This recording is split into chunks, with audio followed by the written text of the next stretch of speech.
Bueno, pues en primer lugar, pues buenas tardes a todas y a todos y agradeceros vuestro interés, vuestro cariño en la asistencia a este acto y especialmente, desde luego, agradecerle a Leandro que ha venido expresamente de Córdoba a compartir con nosotros pues este rato de reflexión, este rato de diálogo y de construcción colectiva de conocimiento y de sentimientos, ¿no? Yo no quisiera dar la palabra todavía aún a Leandro sin decir un par de cosas de él, ¿no? Que creo que, desde mi punto de vista, la persona de Leandro Sequeiro San Román, que nació concretamente un 24 de abril de 1942, le podemos dar feliz cumpleaños porque dentro de poco tiempo va a cumplir ya sus 70 años, pues nació en Sevilla y ha dedicado pues prácticamente toda su vida, durante 50 años de vida profesional y de vida laboral, pues a hacer conciliable, a hacer complementario, a hacer posible,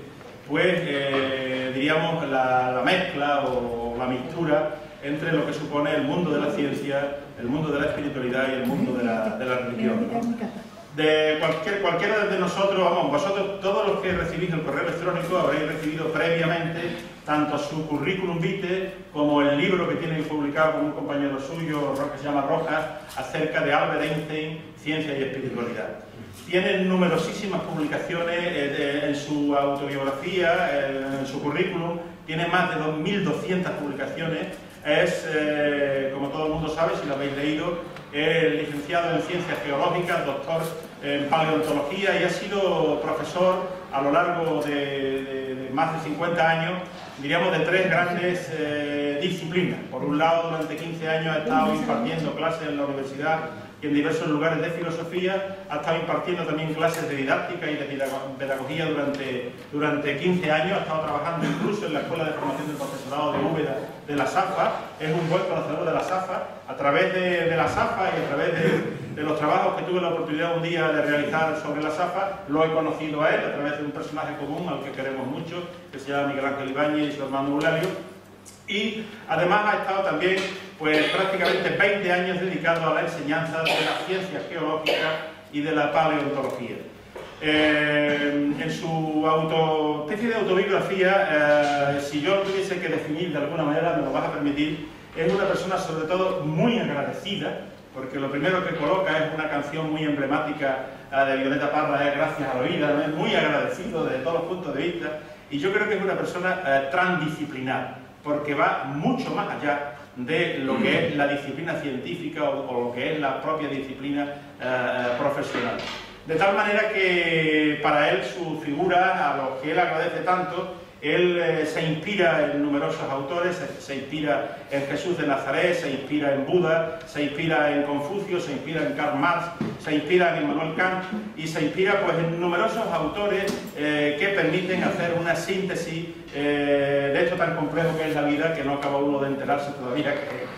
Así que el tema que tenemos hoy es Albert Einstein, ciencia y espiritualidad, y el formato de nuestra charla, conferencia, va a ser el formato habitual. Él va a desarrollar su exposición y después tendremos un diálogo, debate con preguntas, sugerencias, propuestas, opiniones, o sea, totalmente libre para que cada uno de nosotros pueda expresar abiertamente lo que piensa o lo que siente, ¿no?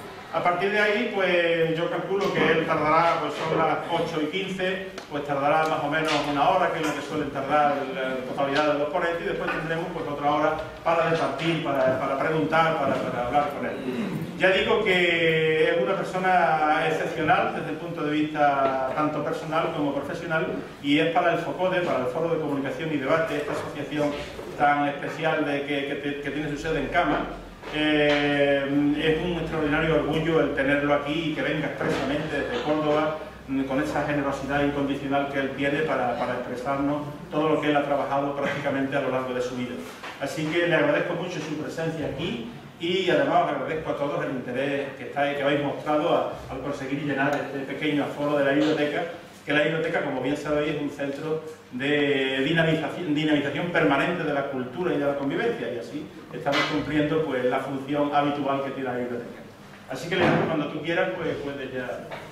Pues muchas gracias, buenas tardes a todos y a todas, y gracias, Juan Miguel, por la invitación. Él me escribió hace ya mucho tiempo y yo no pude decirle que sí, en venir por aquí, a pesar de que, como lo ha dicho, pues yo tengo dificultades, yo soy incapacitado y no tengo mucha facilidad para andar, pero mira, me muevo porque no hay que estar quieto. A lo mejor ha levantado mucha expectativa sobre mí y sobre lo que yo vaya a decir, y luego porque comprensión, porque uno simplemente es un poco diletante, porque el que mucho abarca poco aprieta, con lo cual un poco yo me considero más bien un periodista que un científico, porque mi primera vocación fue los medios de comunicación, pero luego la vida me fue terciando hacia el mundo de la ciencia, de la filosofía y todo eso. Entonces, como él me pidió, yo al principio me pidió una conferencia sobre ciencia y espiritualidad, y como me pareció que el tema era demasiado amplio, yo intenté centrarlo en un personaje que para mí es muy querido, que es Albert Einstein, que cuando en el año 2005 se cumplieron los 50 años de su muerte, me pareció que era un buen momento para refletir. Entonces escribí ese libro con un compañero de la Universidad de Zaragoza y que me ha servido también un poco como base para expresarla. Me pareció que el tema de ciencia y espiritualidad referido a Albert Einstein podía ser interesante, puesto que Einstein yo lo consideraría un heterodoxo, tanto en la ciencia como en la religión, como en la espiritualidad, y por tanto es una persona que se sale de los moldes comunes. Por tanto, vamos a hablar un poco de Einstein, ciencia y espiritualidad. Para el que quiera más cosas sobre Albert Einstein, acaba de abrirse una página en internet que es esta página web es una página web que se acaba de abrir hace muy poco tiempo, donde están ahí todas las obras de Einstein, evidentemente en inglés, pero que ya es la lengua franca, y donde pueden encontrar muchas cosas sobre Albert Einstein. La pregunta que yo me hago y que os hago a todos vosotros es: ¿se puede ser científico y por otra parte también cultivar una espiritualidad? Normalmente el científico se ha identificado siempre como una persona de cabeza muy cuadrada, muy racional, muy centrado en su tema. Incluso para muchos científicos, fuera de la ciencia no hay posibilidad de encontrar ningún sentido a nada. La ciencia es la única respuesta para todo. Yo tengo la convicción, no solamente racional, sino por mi propia experiencia, de que la ciencia da muchas respuestas a las grandes preguntas del ser humano, pero no todas las respuestas. Hay preguntas cuya respuesta no es científica. Y una de las respuestas se puede referir al tema de la espiritualidad, por lo cual habrá que aclarar un poco también cuando hablamos de espiritualidad qué es lo que queremos decir. En mi conferencia, para que tengamos un pequeño esquema, voy a tratar 5 cuestiones. Primero voy a intentar definir qué es lo que entendemos por espiritualidad. Vamos a rescatar la espiritualidad de sitios donde estaba muy recluida y que creo yo que la espiritualidad no es patrimonio de las personas, sino de todo ser humano. En segundo lugar, os diré algunas cuestiones básicas sobre Albert Einstein, cómo él articula la física, la filosofía, la religión y la mística. En un tercer punto os daré algunos rasgos de su vida, para que podamos enmarcar su pensamiento dentro de su vida. En cuarto lugar, que tal vez sea un poco el más importante, Einstein cuenta su propia experiencia espiritual. Vamos a ver con textos de Einstein cómo él expresa y cómo él cuenta su propia experiencia. En quinto lugar, pondremos algunas frases de Einstein para que las reflexionemos. Y en último lugar, 3 conclusiones que me parecen interesantes de todo el proceso de Einstein. Así que la primera cuestión es, vamos a ver, a rescatar la espiritualidad, porque yo creo que la palabra espiritualidad, la experiencia espiritual ha estado muy secuestrada. Para mucha gente, como les decía antes, ciencia y espiritualidad parece que están reñidas. Es más, para mucha gente yo creo que la palabra espiritualidad ha sido secuestrada, y secuestrada más bien por personas, y se identifica una persona que cultiva la espiritualidad es una cosa de beatas, de gente débil, de personas que huyen del mundo. Entonces, la palabra espiritualidad muchas veces se ha visto como una cosa peyorativa, como una cosa de gente frágil, de gente que quiere huir del mundo, que no se enfrenta con los problemas de la injusticia de nuestro mundo. Ya veremos que hay que rescatar y que la espiritualidad significa mucho más, y por tanto es importante que vayamos al rescate de la espiritualidad, a intentar rescatarla. Desde mi punto de vista, la espiritualidad es el cuidado el cultivo de las dimensiones más profundas y más auténticas del ser humano. No es una cosa que tenga que ver directamente con la religión, y menos aún directamente con el cristianismo. La espiritualidad es una dimensión, es el crecimiento humano desde dentro. Los seres humanos muchas veces vivimos en la superficie, vivimos del consumo, de lo cotidiano, de la rutina, y cultivamos muy poco una dimensión fundamental del ser humano, que es su dimensión interior, el cultivo de la propia sensibilidad, de las capacidades de amar, de sentir, de vivir.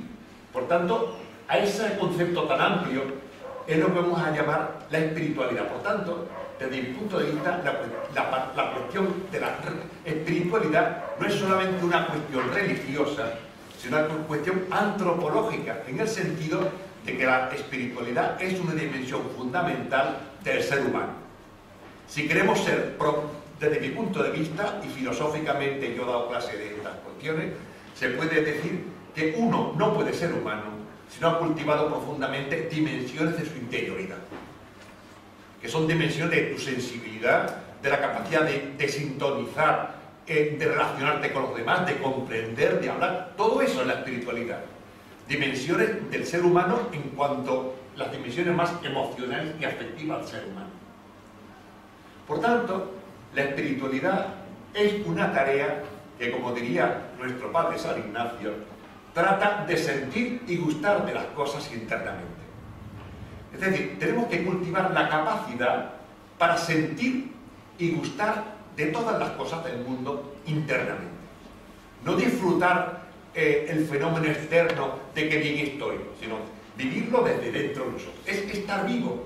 Como decía nuestro amigo Antonio Gala, cuando yo me muera, quiero que en mi tumba pongan murió vivo. Yo creo que para poder morir vivo hay que prepararse durante toda la vida. Hay mucha gente que cuando se mueren ya se habían muerto hacía mucho tiempo. Tenemos que vivir nuestra vida de modo que estemos vivos hasta todo el final. Y para eso hay que cultivarse por dentro. En muchos casos, la espiritualidad tiene que ver con la religión, no lo dudo, e incluso con la creencia en Dios. Algunos de los que estamos aquí somos de cultura cristiana y por tanto nuestra espiritualidad muchas veces se alimenta también de nuestra experiencia religiosa, pero no necesariamente. Hay gente atea, pero que son gente profundamente espiritual. Hay un filósofo francés, André Comte Sponville, que no sé si lo tocará algo al Augusto Comte del siglo XIX, que ha escrito, es ateo y ha escrito libros de espiritualidad, del cultivo de lo interior. Y un caso muy interesante de gente que ha sintonizado, sentido y gustado internamente de las cosas es Albert Einstein. Este personaje al que yo me voy a referir aquí, que es un hombre profundamente científico, es un hombre profundamente espiritual, como veremos, en el sentido de que valoraba mucho las dimensiones más internas del ser humano, valoraba mucho lo místico, es decir, la experiencia de vivir en el misterio de algo que no conocemos, de que fuera de nosotros hay realidades que no logramos conocer, que no logramos captar. Y lo religioso, aunque él era judío, pero dicen que jamás lo vieron en la sinagoga, es decir, que no era religioso en el sentido de que fuese al culto, sino religioso en el sentido de que se sentía religado a cosas que él no podía comprender. Como saben,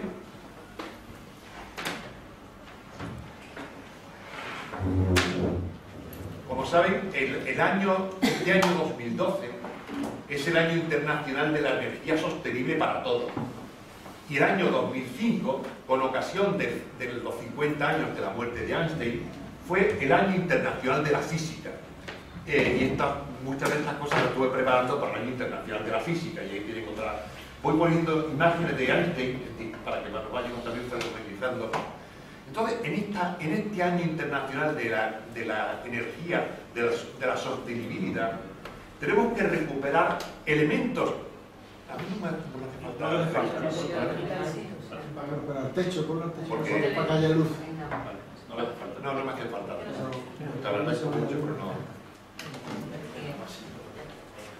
Partimos del hecho de que hoy como decía la zarzuela, las ciencias adelantan, es una barbaridad. Cuando pensamos en Einstein, pensad que es un científico que ya se queda anticuado. La ciencia ha avanzado mucho desde Einstein. Einstein nunca aceptó la mecánica cuántica, porque la mecánica cuántica en su tiempo no era compatible con la relatividad. Hoy, sin embargo, parece ser que la ciencia va encontrando mediante la teoría M, como ha desarrollado Stephen Hawking, una teoría física que armoniza la relatividad con la teoría cuántica, pero de modo que caigamos en la cuenta que vivimos en el mundo de la era de la ciencia. Nuestro mundo está atravesado por los científicos. Este año, el año pasado, el premio Nobel de Física se lo han dado a un científico que ha hablado de la expansión de las galaxias. Presentaba este esquema en forma de copa. Él ha visto que el universo funciona de modo diferente a como creíamos.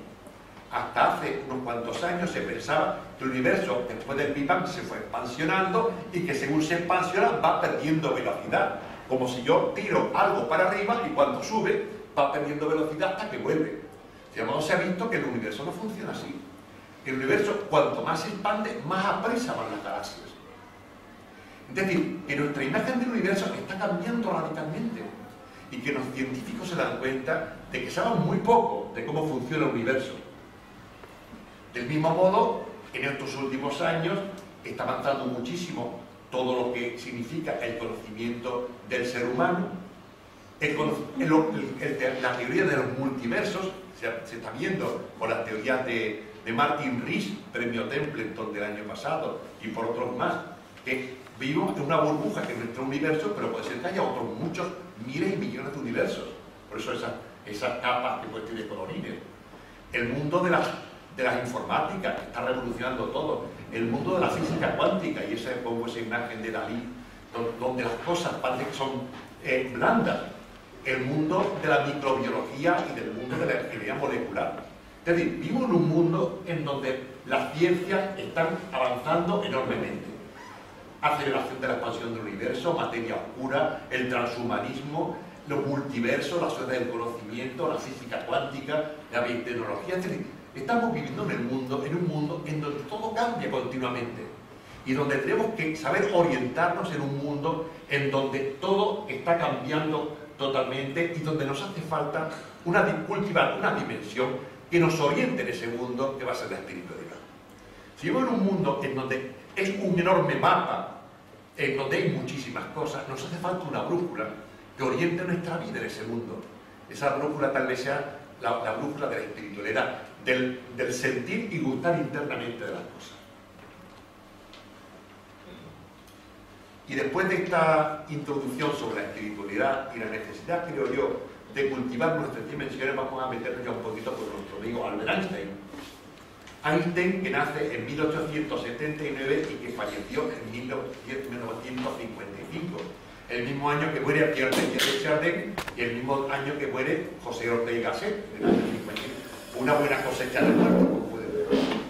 De algún modo, Einstein unifica en sí, él hablaba antes de transdisciplinariedad, es un transdisciplinar en física, filosofía, religión y mística. Todos conocemos a Einstein como gran físico, pero yo creo que tenemos que conocer también la aportación de Einstein a otras dimensiones del ser humano, como es la filosofía, su aportación al mundo de la religión y también de la mística. Vamos a ver un texto para que nos sirva un poquito de introducción a esta idea de Einstein, que no sé si se verá bien desde ahí lejos. En un escrito del año 1930, que se llama Lo que yo creo, que es un texto interesantísimo de Einstein, porque ahí él expresa sus creencias, no las creencias solamente religiosas, en qué cosas cree. Dice, percibo la maravillosa estructura, esto se oye. ¿Se oye? Percibo la maravillosa estructura del mundo existente y con un decidido esfuerzo intento comprender una porción, aunque sea muy pequeña, de la inteligencia superior que se manifiesta a sí misma en la naturaleza. Einstein veía ese mundo maravilloso que nos rodea, el mundo de la ciencia, de la física, el mundo del universo, de la astrofísica, de la relatividad. Intentaba comprender un poco, y entonces al intentar comprender intuía que ahí había una especie de inteligencia superior que de algún modo se manifestaba a sí misma en la propia naturaleza. Un hombre que ha estudiado mucho la figura de Einstein es el catedrático de física Antonio Fernández Rañada. Antonio Fernández Rañada es catedrático de física en la Complutense y es un hombre que ha escrito un libro publicado en el 2001 que se llama Los científicos y Dios, que es un libro muy interesante. Y hablando de Einstein, dice Fernández Rañada, Einstein mantuvo sobre la religión una posición definida y sugerente, propia de un pitagórico. De algún modo, Einstein es, como ya veremos, es un hombre que filosóficamente no vive en nuestro presente, sino que vive en la filosofía más clásica, filosofía de Pitágoras, en donde él veía una magia escrita matemáticamente en el universo. Y continúa Fernández Rañada. El intenso sentido religioso de Einstein emanaba de la emoción que le producía el orden y la armonía del cosmos. Einstein se emocionaba cuando veía el orden y la armonía del universo. Y eso le provocaba una emoción estética, una sensibilidad, un algo dentro que va más allá del puro teorema científico. Más aún, decía Einstein, sí, soy religioso. Al intentar llegar con nuestros medios limitados a los secretos de la naturaleza, encontramos que tras las relaciones causales discernibles queda algo sutil, intangible, inexplicable.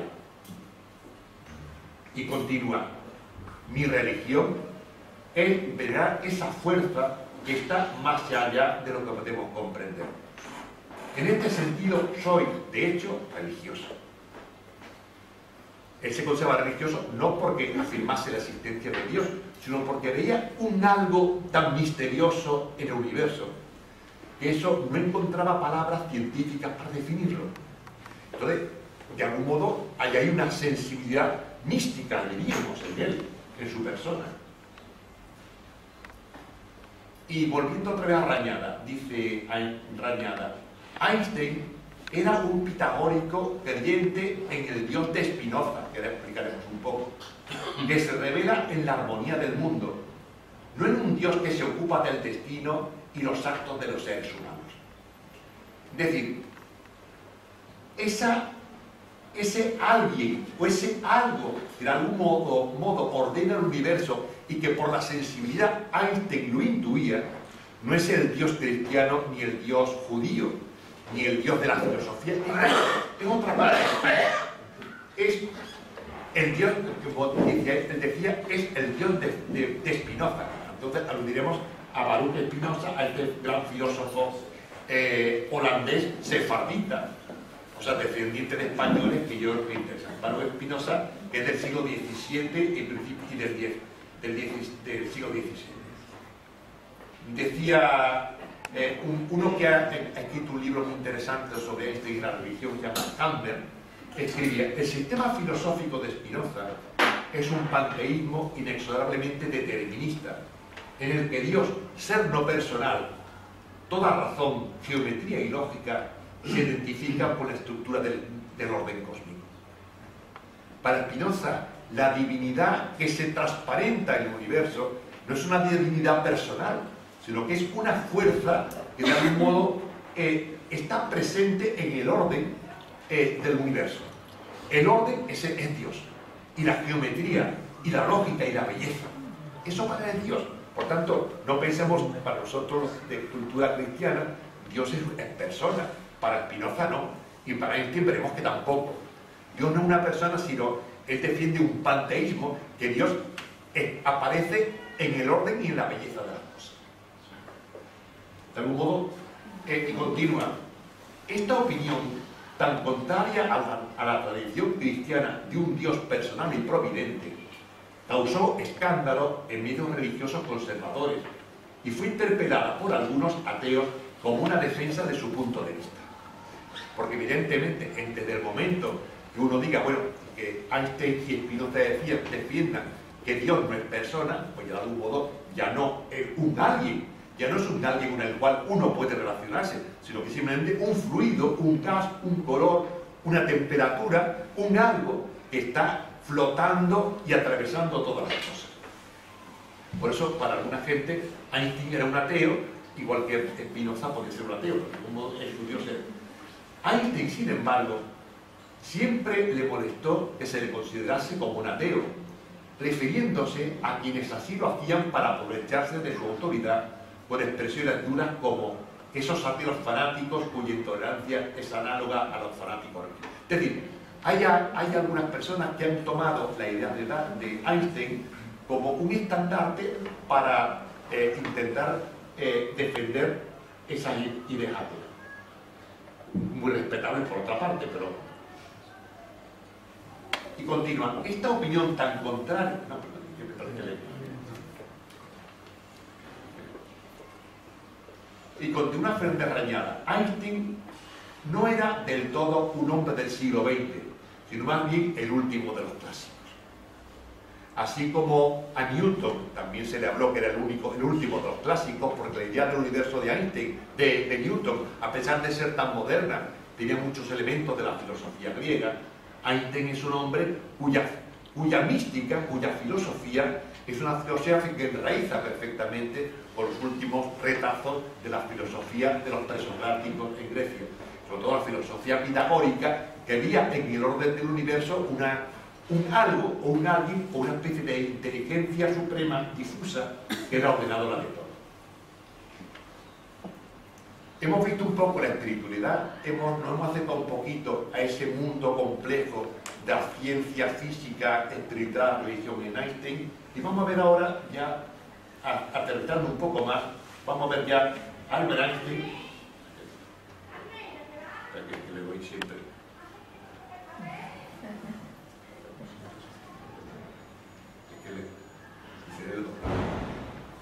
Vamos a ver algún trazo de su vida para intentar comprenderlo un poquito mejor. Lo haremos un poquito más deprisa porque tampoco quiero yo detenerme mucho en ello.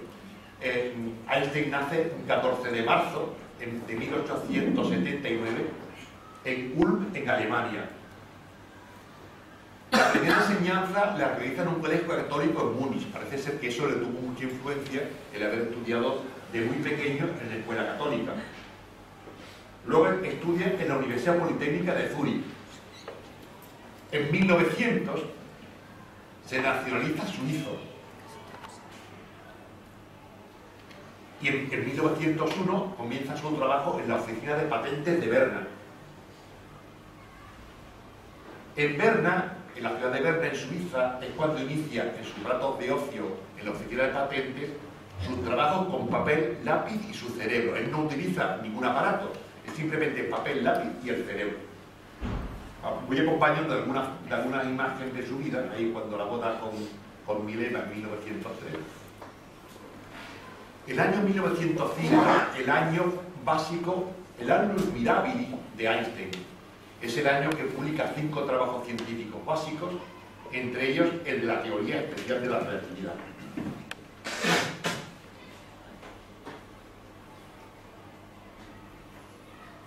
En 1921, Einstein recibe el Premio Nobel de Física. Y en aquella época escribe: si mi teoría de la relatividad resultara exitosa, Alemania me reclamará como alemán y Francia declarará que soy un ciudadano del mundo, para intentar también llevarse el agua a su molino. Pero si mi teoría resulta equivocada, Francia dirá que soy alemán y Alemania declarará que soy judío.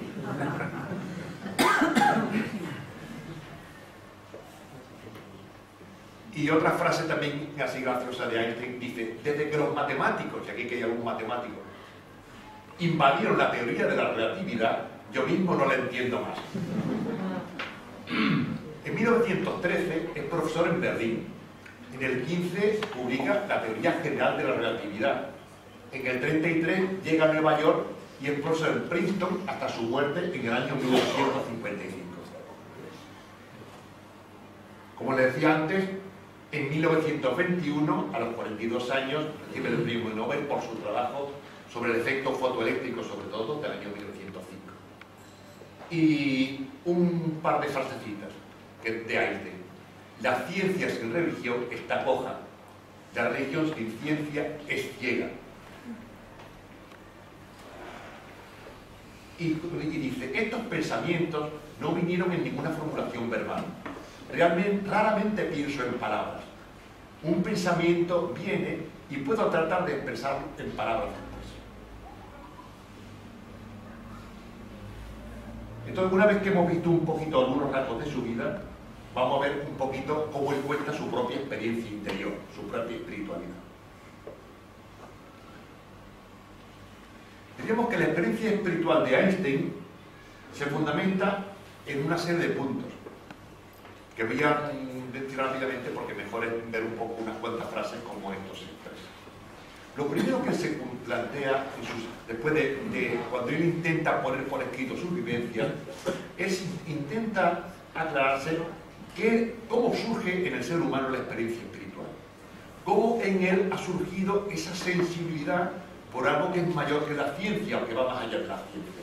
¿Cuál es la psicología de la experiencia religiosa? En segundo lugar, Einstein se pregunta, ¿cuál es el origen religioso de la ciencia? ¿Cómo la ciencia puede convertirse en algo que nos suscita la actitud de silencio ante la belleza y ante la armonía? Se pregunta también qué es una experiencia espiritual, qué es una experiencia interior.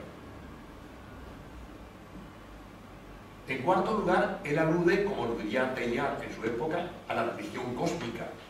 Él ve que la admiración ante el cosmos es ya una actitud espiritual y religiosa. En quinto lugar, Einstein se plantea también la idea de la moralidad. ¿De dónde surge el comportamiento moral del ser humano? Saben ustedes que durante mucho tiempo la moralidad tradicionalmente se ha fundamentado en aspectos religiosos. Para él la moralidad no tiene nada que ver con la religión. La moralidad es un comportamiento humano que surge de una adecuada visión del universo en el que estamos. Ya veremos alguna frasecita que puede apoyar todo esto. Einstein se pregunta, ¿cuál es el sentido de nuestra vida? ¿Cuál es sobre todo el sentido de la vida de todos los vivientes? La respuesta a esta pregunta es ser religioso. Claro, las preguntas de sentido no son preguntas de la ciencia. La ciencia no se pregunta por el sentido de las cosas, sino la ciencia se pregunta por los hechos nada más. Entonces, él, por su capacidad de preguntarse por el sentido, es cuando dice que eso ya es una experiencia religiosa. Y esto lo escribe en Mi visión del mundo. Y continúa, el misterio es lo más hermoso que nos he dado sentido. Es la sensación fundamental, la cuna del arte y de la ciencia verdaderos. Quien no conoce el misterio, quien no puede admirarse ni maravillarse, está muerto. Sus ojos se han extinguido. Esta experiencia de lo misterioso, aunque mezclada de temor, ha generado también la religión. Él reconoce que para mucha gente el temor ante el misterio puede ser para mucha gente origen de creer, bueno, tiene que haber un alguien que es el que de algún modo está ahí detrás de todo eso, al que hay que aplacar para que no se ríen. Pero él de algún modo ve, al quedar extasiado ante el misterio del universo que se le escapa, él ve ahí algo que es muy fundamental en su vida. Esto lo escribe en Mi visión del mundo. Y otro texto que yo creo que nos puede ayudar a comprender y a responder a estas preguntas que él se hacía. Dice Einstein, la verdadera espiritualidad es saborear esa existencia con mayúscula, impenetrable para nosotros. Saber que hay manifestaciones de la razón más profunda y de la belleza más resplandeciente, solo asequible en su forma más elemental para el intelecto. En este sentido, y solo en este, pertenezco a los hombres profundamente religiosos, en el sentido de saborear la existencia impenetrable que va más allá de la propia razón. Ese misterio que él veía y tanteaba cuando estudiaba el universo y que está buscando. Digo, ese texto también de División de Amor. Y continúa, acompañado de estas fotos de Einstein tocando el violín, dice, es posible que todo puede ser descrito científicamente, pero no tendría sentido. Es como si describiera una sinfonía de Beethoven como una variación de las presiones de onda. ¿Cómo describirían la sensación de un beso o el te quiero de un niño? Es decir, una sinfonía de Beethoven uno físicamente puede estudiar desde el punto de vista de la física de las ondas, pero la belleza, lo que uno siente al oír a Beethoven, eso va mucho más allá de la ciencia. O lo que es la sensación de un beso de una persona querida, o el abrazar a un niño, la ternura de un niño, eso escapa de la pura racionalidad científica. Es una belleza y una sensibilidad que va mucho más de todo eso.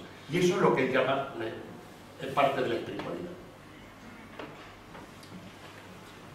Aquí en esta foto donde está contra Rabindranath Tagore, otra frase de Einstein. Dice, no soy ateo. Y no pienso que se me pueda llamar panteísta, que es lo que se ha sacado muchas veces por su filosofía muy de Spinoza. Doctrina del que identifica a Dios con la naturaleza y con el mundo. Estamos en la posición de un niño pequeño entrando en una gigantesca biblioteca llena de libros escritos en muchas lenguas.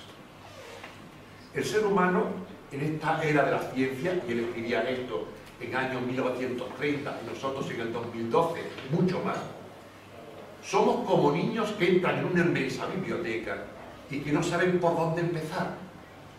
Es como un gran supermercado de cosas en donde uno no controla aquello y entonces ahí queda uno extasiado ante el misterio de todo el conocimiento que está por delante y que uno es incapaz de alcanzar y de conocer del todo.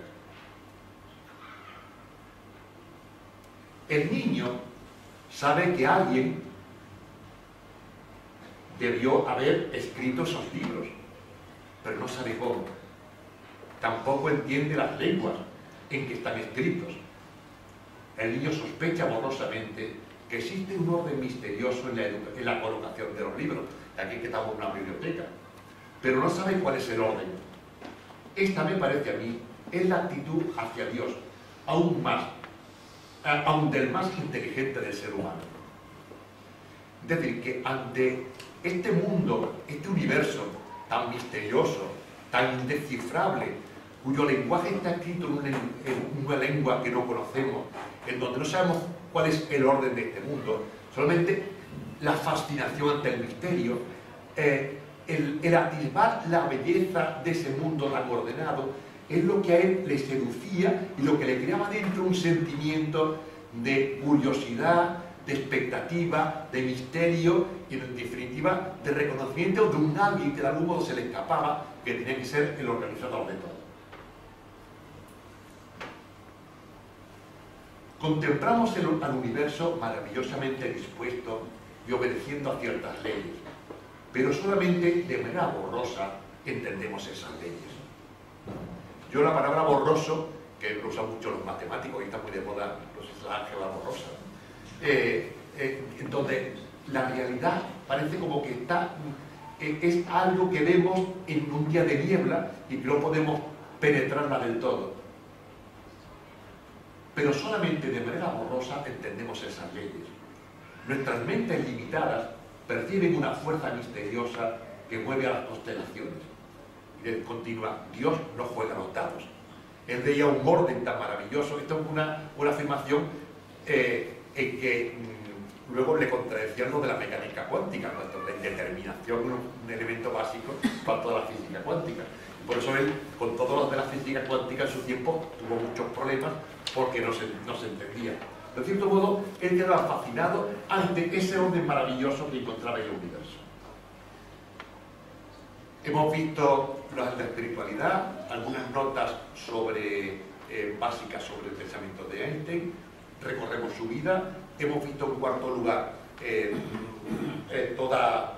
todo su pensamiento espiritual. Y en quinto lugar, vamos a ver algunas frasecitas para reflexionar antes de pasar a algunas conclusiones finales. Esto es para leerlo despacito. Dice: ante Dios somos todos igualmente sabios, igualmente tontos. Lo más hermoso que podemos experimentar es lo misterioso. Es la fuente de todo arte verdadero y de la ciencia.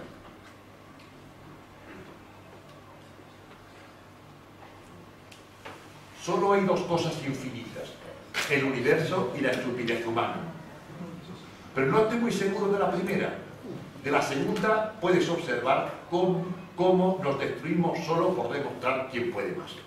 Es decir, que él veía que lo más infinito que es la estupidez humana. Él tenía a lo mejor una visión un poco escéptica, crítica, satírica del ser humano, aunque él creía en la, y era un hombre muy pacifista, como creo que tengo tiempo de contarlo. Ustedes saben que cuando Estados Unidos estaba preparando la bomba atómica, él escribió al presidente de Estados Unidos para que acelerase la bomba atómica. ¿Por qué? Porque los americanos iban a echar la bomba atómica sobre Alemania. Y claro, él como judío, que había estado muy presente, él veía que para acabar con Hitler solamente la bomba atómica. Pero cuando se rinde Alemania y los americanos deciden bombardear a los japoneses, hizo una campaña fortísima para que no bombardeasen Japón. Pero casi los americanos bombardearon. Por tanto, él luego se arrepintió mucho de haber animado a los americanos a crear la bomba atómica, pues luego pasó el resto de su vida muy arrepentido y luchando precisamente por un mundo mucho más pacífico.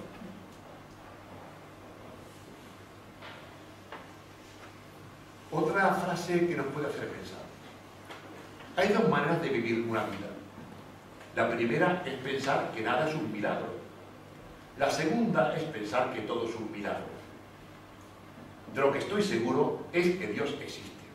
Pues la idea de que Dios era como una especie de fuerza no personal que está difusa como ese Dios pitagórico organizando el mundo.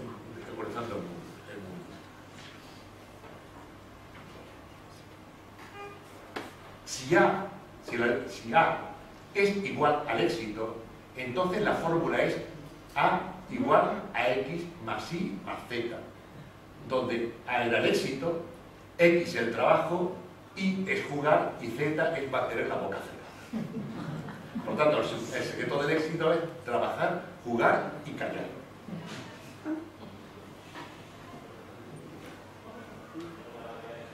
Esta frase me recordó un poco también a Charles Chaplin, y la pongo aquí por eso la foto con Charles Chaplin. Cuando te sientas con una hermosa chica por 2 horas, parece como si hubieran pasado 2 minutos. Cuando te sientas en una estufa caliente por 2 minutos, parece como si hubieran pasado 2 horas. Esto es la relatividad.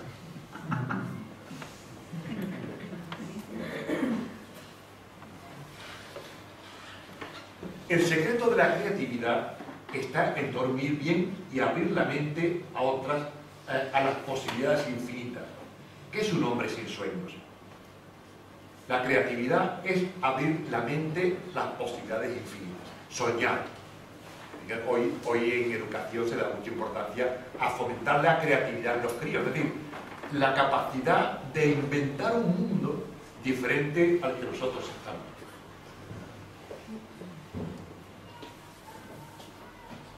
No pienso que el futuro pues llegará en su momento. Esperemos sentados que el futuro ya llegará. Espero que no seamos un sueño que Dios sueña, o nuestro futuro será muy relativo.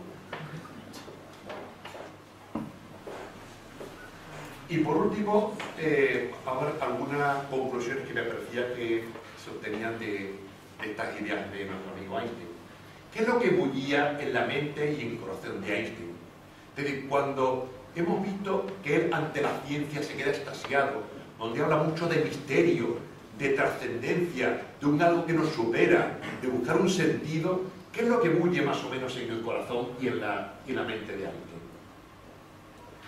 Yo creo que en Einstein hay una teología oculta, una concepción religiosa oculta, y que yo lo voy a resumir en 3 puntos, que luego pues también entre todos podemos discutirlo. Yo creo que por lo que yo he leído de Einstein, Einstein no cree en un Dios personal. El Dios de Einstein no es el Dios judío o el Dios cristiano. No es una persona que está ahí, con el cual el ser humano puede relacionarse. O sea, no es una persona, es un algo misterioso, místico, diluido, como el color, como la temperatura, como la belleza. Einstein no cree en un Dios de amor que se interese por nosotros. Einstein piensa como Newton que Dios creó el mundo, lo dejó ahí y el mundo había funcionando con sus propias leyes. Él no cree en un Dios de amor. Su Dios es un Dios newtoniano, como les decía. Es el Dios de Newton, el Dios que es el que pone en marcha el mecanismo para que funcione solo. Es un Dios newtoniano que no interviene en el curso de la historia humana. Es un Dios ausente de la historia. Por tanto, cuando Einstein habla de Dios, no pensemos en la imagen que nosotros normalmente tenemos. Dios no tiene una realidad personal, ni tampoco se interesa por nosotros, sino que un algo es el misterio. En segundo lugar, Einstein en sus libros ataca muy fuertemente a la Biblia. Tal vez por haber tenido educación cristiana de pequeño y luego educación judía. El resto, para Einstein es muy crítico con la Biblia. Dice, para Einstein, la Biblia es un libro tradicional religioso más, lado del Corán y de otros. Por tanto, Einstein no creía en la revelación ni en la palabra de Dios, pero que son libros en donde se están escritas una serie de tradiciones, pero que no tienen nada que ver con ningún tipo de revelación de Dios. En tercer lugar, en Einstein se da una profunda relación entre su visión del universo, su idea de Dios y sus convicciones éticas. Esto yo creo que tal vez sea lo más interesante de estas conclusiones que yo quería que nos llevásemos aquí. Entre su visión del universo, ese hombre que con papel y lápiz describe cómo funciona la gran máquina compleja del universo, según unas leyes que la relatividad a todos nos cuesta mucho entenderla, porque cuando nos movemos un esquema de espacio y tiempo muy rígido, nos cuesta tantísimo que espacio y tiempo sea flexible. Que no. Entonces, entre su visión del universo, su idea de Dios como misterio y sus convicciones éticas, su lucha por la paz, por los derechos humanos, por la igualdad, por la tolerancia, eso para él es todo una sola unidad. Su visión del universo, su idea de ese Dios misterioso y sus convicciones éticas van juntos. Su ética se inserta en una tradición judeocristiana y en un humanismo solidario y pacifista. Entonces, para él, la ética no se deduce tan directamente de la idea científica, sino que está enraizada en una cultura que se ha ido creando durante muchos siglos, que es una cultura del humanismo solidario y pacifista, que es el que él intentaba practicar.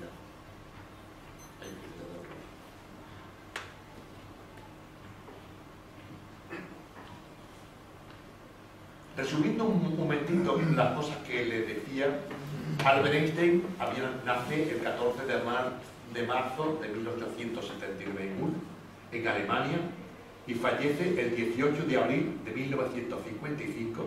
Dentro de unos días cumplirá 57 años de su fallecimiento, a los 76 años de edad, en Princeton, New Jersey, en Estados Unidos.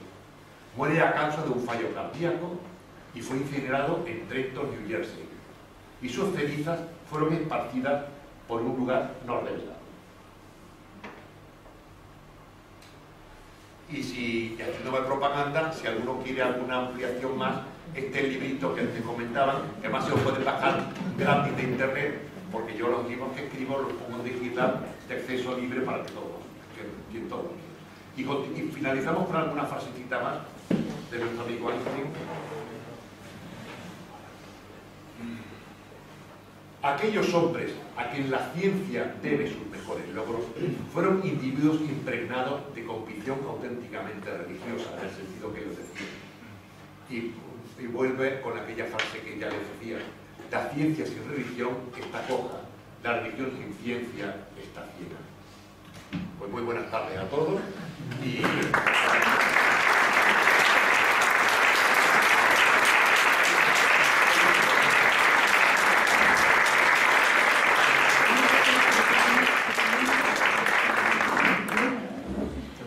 para el cuerpo y para la mente y para todos los que quieran hacer uso de la palabra para opinar, sugerir.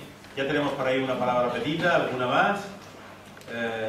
Ramón, y al final aquí hay otro compañero, y al final Rafael. Vamos a dar estas cuatro y después seguimos. En primer lugar, Paco Carrascal tiene la palabra. Que esté aquí hablándonos de esto, pero para mí es una figura que siempre me ha cautivado. Yo tengo una formación científica, me considero, y me suelen considerar la gente que me rodea, una persona espiritual, y también me considero extraordinariamente o claramente ateo, a diferencia de eso que planteaba. Yo quiero arrancarle una reflexión y luego, si me permite el atrevimiento, complementar esa selección de textos que ha traído de Einstein. Einstein era una persona extraordinariamente ocurrente y además muy divertida, ¿no? Por lo cual, cuando uno lee su biografía, se lo pasa bien leyéndolo, realmente te lo pasa. La reflexión es la siguiente. Yo creo que la ciencia y la religión simplemente no se necesitan. La ciencia es un plano del conocimiento, la religión es otro plano del conocimiento. Yo creo, y lo digo con toda humildad, que el Dios de Spinoza, o el Dios de Newton, o el Dios al que se apunta Einstein, no es más que hablar de nada.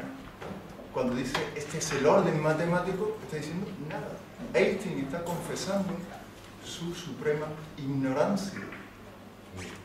Y eso creo que es importante decirlo, porque Einstein es el icono de los iconos de la inteligencia humana.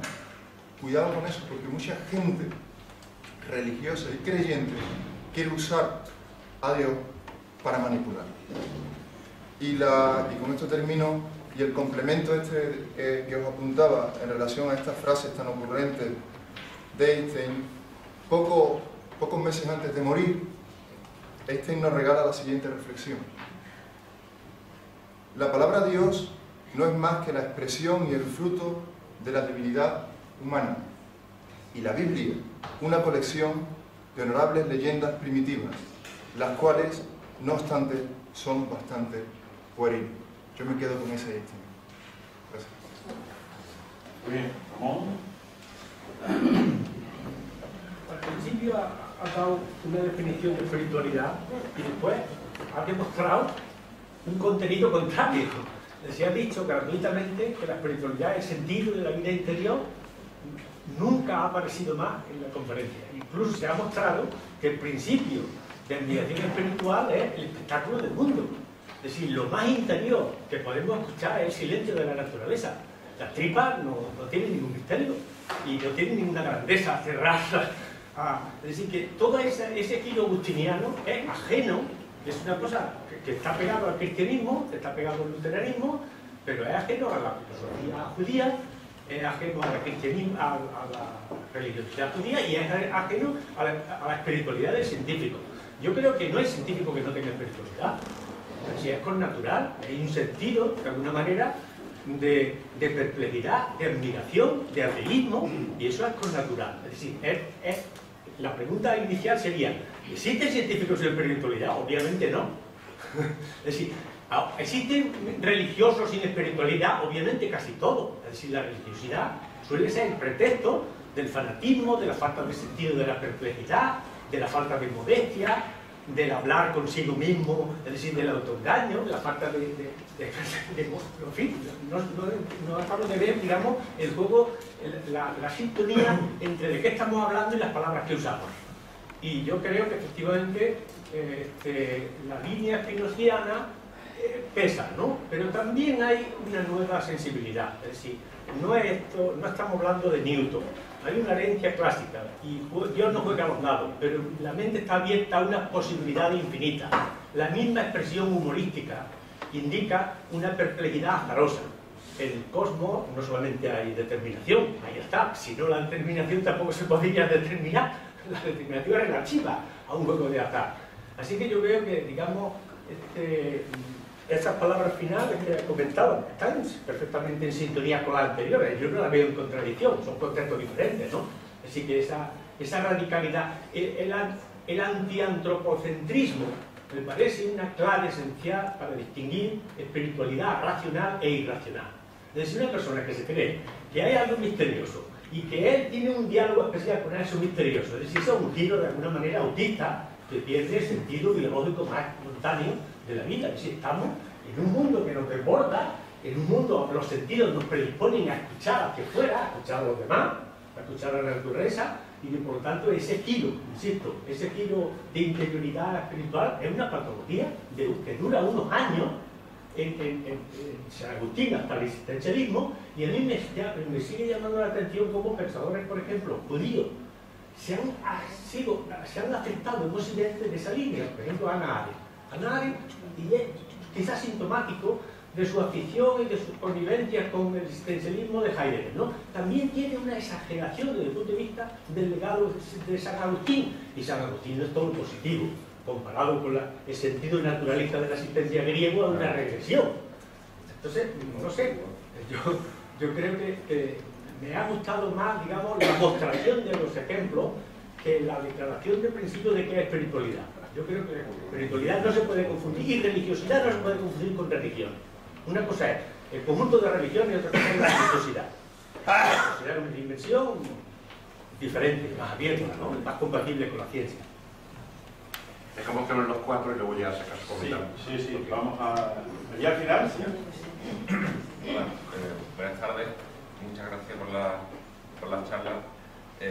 Yo la reflexión que quería hacer era menos fundamental, ya que los dos compañeros han puesto el listón muy alto, y más desde el punto de vista social, ¿no? del conflicto público entre ciencia y religión,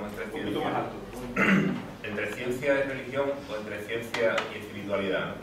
Y a mí me sorprende mucho cómo a este lado del Océano Atlántico parece que por las iglesias que aquí son dominantes, la Iglesia Católica principalmente en nuestra cultura, parece que el problema está bastante acotado. O sea, que la Iglesia hace tiempo que ha renunciado a intervenir en ciertas parcelas, que la ciencia las cubre, y solamente hay fricción en ciertos temas que tocan con la moral o con otros aspectos, ¿no? Mientras que en los Estados Unidos, sobre todo, y donde las iglesias evangélicas tienen más influencia, pues parece que hay un fundamentalismo mucho mayor y un ataque a la ciencia, poniendo esa verdad revelada y confundiéndola con el papel que desde mi punto de vista tiene que jugar la ciencia, que es el de explicar la naturaleza, ¿no? Mientras que la religión yo creo que debe tomar un papel más personal, más, como tú has dicho, ligado a los sentimientos y a la introspección del individuo, ¿no? Y sobre eso era lo que quería reflexionar. Muy bien, muchas gracias. Rafael Rodríguez. En primer lugar, felicitar a Leandro por su síntesis tan plenamente pequeña y tan clara al mismo tiempo. En segundo lugar, mostrar mi absoluto acuerdo con las intervenciones de los compañeros. Fuerte, el punto más fuerte, Rafael. De acuerdo con las intervenciones anteriores y aportar una reflexión. En las frases, que me ha parecido bien la metodología, hablar del personaje a través de sus palabras, hay un continuo baile de claves, desde clave humorística que ya se ha citado, claves líricas, absolutamente líricas, claves muy metafísicas, oscuras, otras son auténticas metáforas y otras son simplemente dudas de cosas que no saben.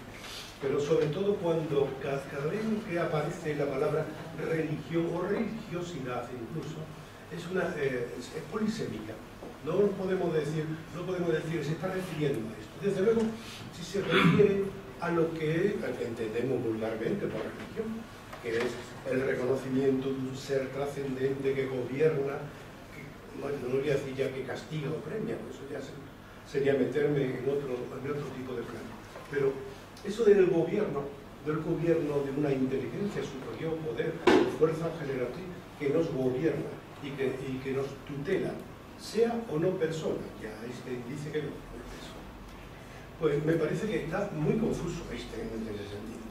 Hace muy bien en no atravesar las fronteras y hace muy bien todavía en para mí es la buena aportación, aparte de su aportación a la física, naturalmente, digo, a la reflexión que nos ocupa, es que él se instala en una especie de aduanero o de controlador de fronteras, separar lo que es ciencia y es demostrable, incluso hasta la ciencia que no se ha podido descubrir, pero que en los próximos años estaría a punto de dar una respuesta, de lo que no va a tener posiblemente ningún tipo de explicación. Eso lo llamamos, pues, algunos filósofos lo llaman lo luminoso, lo raro, lo extraño, lo incomprensible.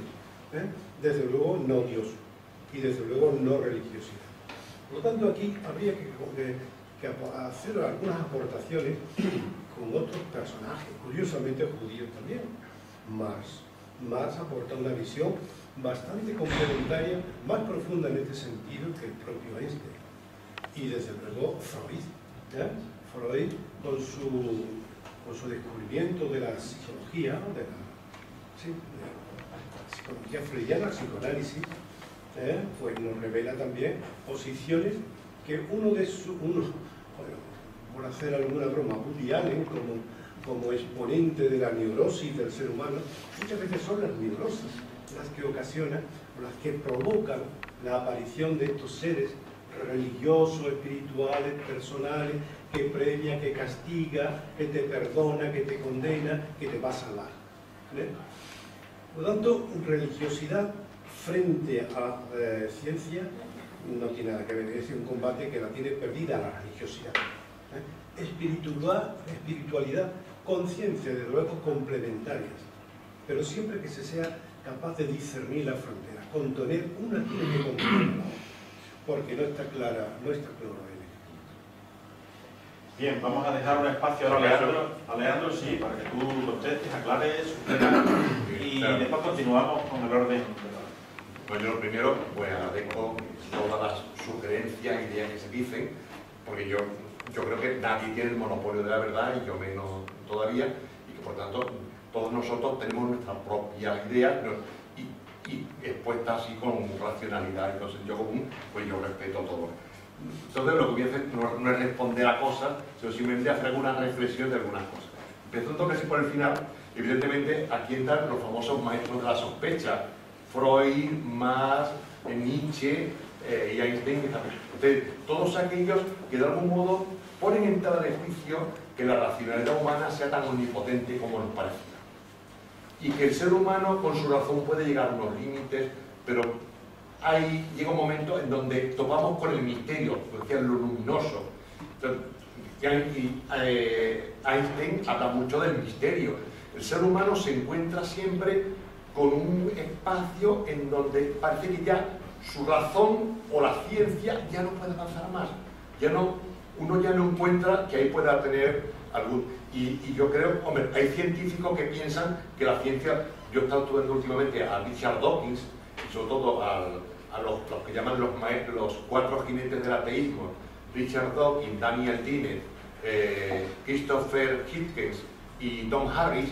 Y claro que estos son científicos muy puros, y para ellos fuera de la ciencia ya no hay posibilidad de encontrar nada. Yo respeto su postura, pero yo creo que si uno tiene un poco de sensibilidad, encuentra enseguida que hay algo que un poco que inexplicable, que hay cosas inexplicables y que nos topamos con misterio.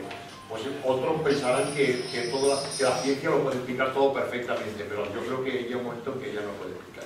Y por tanto, siempre nos encontramos en un mundo en donde ya no tenemos respuesta. Evidentemente, coincido en que uno es el ámbito de la ciencia tiene su ámbito de conocimiento, y eso no se puede mezclar. Fijaros que los americanos, lo que está pasando ahora es que allí dan un salto de la ciencia a la religión. Todo el debate de si es inteligente es pensar que determinadas ideas religiosas son científicas, cuando las ideas religiosas no son científicas, en el sentido de que no se pueden verificar o someter a experiencia científica. También había propiedad de la palabra duda. Yo creo que todos dudamos, porque nadie tenemos en el bolsillo el monopolio de todas las verdades. Entonces, la duda forma parte del ser humano. El que no duda es el que cae en el fanatismo. El intransigente es el que tiene tan claras las cosas que pues yo tengo temor de aquella gente que tiene las ideas tan clarísimas, porque no nada claro en este mundo. Luego también Paco hablaba también de que a veces pues, se usa a Dios para manipular la realidad, y es verdad eso. Y que Einstein tenía esa frase que para él el origen de lo religioso, sobre todo de las religiones organizadas, se basa en la experiencia personal de debilidad. Ya en las religiones primitivas, cuando el ser humano se encontraba impotente ante la naturaleza, se hacían imágenes que de algún modo le preservasen de los tornados, de los tormentas o de los rayos. Y en cierto modo ahí hay un cierto origen de todo lo religioso. Otra reflexión que quiero hacer muy rápidamente. El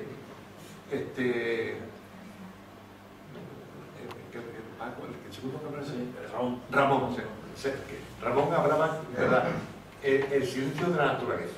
O sea, que todos los yo que he estado trabajando en el mundo científico durante unos años, yo como paleontólogo, uno cuando llega a un yacimiento de fósiles y encuentra ahí restos de la vida de hace 150 millones de años, uno queda sobrecogido por el misterio.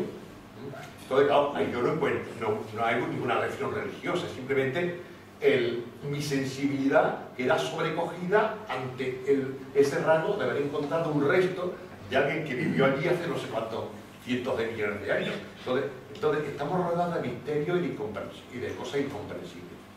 Yo lo dejo aquí para que podáis vosotros expresar también. Venga, parece que está muy rico el diálogo, debate que estamos teniendo, así que adelante. Más personas que quieran intervenir. Venga, Antonio Durán. ¿Quién más quiere por ahí hacer uso de la palabra? Luis, Manolo Rodríguez, ¿algún otro más? ¿Alguna otra más? Y Antonio. Venga, pues nada, adelante. Antonio Durán. Bueno, yo no sé, pero me ha gustado bastante el planteamiento y me ha gustado la precisión con que se ha señalado cada cosa.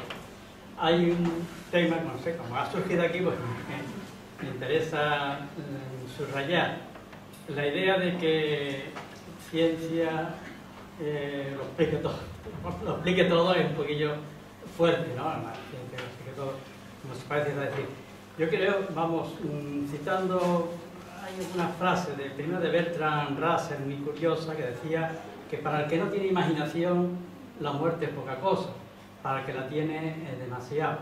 Entonces, si no se tiene imaginación realmente, todo el tema de ver la belleza esa de lo que es el beso de un niño, lo que es una sinfonía, lo que es el florecer todas las primaveras de la naturaleza, si no tiene imaginación, eso es lo más corrientito, eso pasa todos los días, ¿no? Que florezca un ciruelo, ¿a quién le va a extrañar?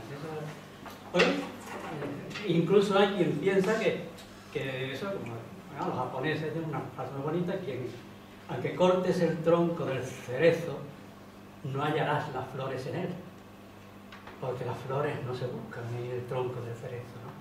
Entonces, falta imaginación para afrontar ciertos temas, ¿no? Ahí habla de creatividad. Creatividad, entonces, hay una, no sé, quizás una idea que, hablando de los tres maestros estos de la sospecha, Freud, Nietzsche y Marx, me quedo con Nietzsche, que dice que todo concepto es la ruina de una metáfora. ¿Cómo? No sé. Sí. Para mí eso es genial. Creerse que los conceptos explican las cosas, que conceptos cuadriculados y trazados y troceados, que toda la ciencia es troceo. Ortega se pongo un poco así irritado. Ortega se habla de la barbarie de la especialización. El creerse que con conceptos cortados estamos interpretando el universo es una barbaridad. El universo entero es todo relación. Cuando hablan de que religión, la palabra religión como religación es la verdad. O sea, la verdad. Somos Marx, que lo han citado aquí como un... Pues Marx dice expresamente que el hombre es relaciones. Eso es maravilloso. El ser humano es relación. Pero el ser humano no solamente, sino el ser humano y el ser divino y todo lo que hay a nuestro alrededor somos relaciones. Y entonces yo creo que es muy importante dar ese juego, dar ese salto, usar la fantasía, usar la imaginación y usar esa capacidad que tiene el hombre. Si el hombre precisamente la grandeza que tiene es que ha roto todos los esquemas de la leyes darwinianas, el hombre está saltando continuamente, pensando cada vez cosas distintas, perdón. Entonces, no era más que insistir en el tema ese. Necesitamos imaginación, necesitamos entender la metáfora y no quedarnos solo en el concepto. Y si, no sé, última cita por algo, Santayana dice: puestos a descreer, descreamos de que lo que el futuro que nos espera sea lo más trágico, lo más negro, lo más desagradable. Descreamos de eso. O sea, puestos a ser escépticos, seamos escépticos de que, y siguiendo con Santayana, y ya termino, dice que el escepticismo es como la virginidad. Tú no das tu virginidad al primero que llega, pero si tú no entregas tu virginidad, tú no eres fecundo. Tú tienes que entregar tu creencia a algo, y entonces engendras.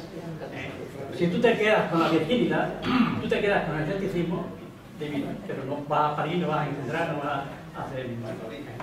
Termino, perdón. Muy bien. Luis. Sí. Dos cuestiones distintas.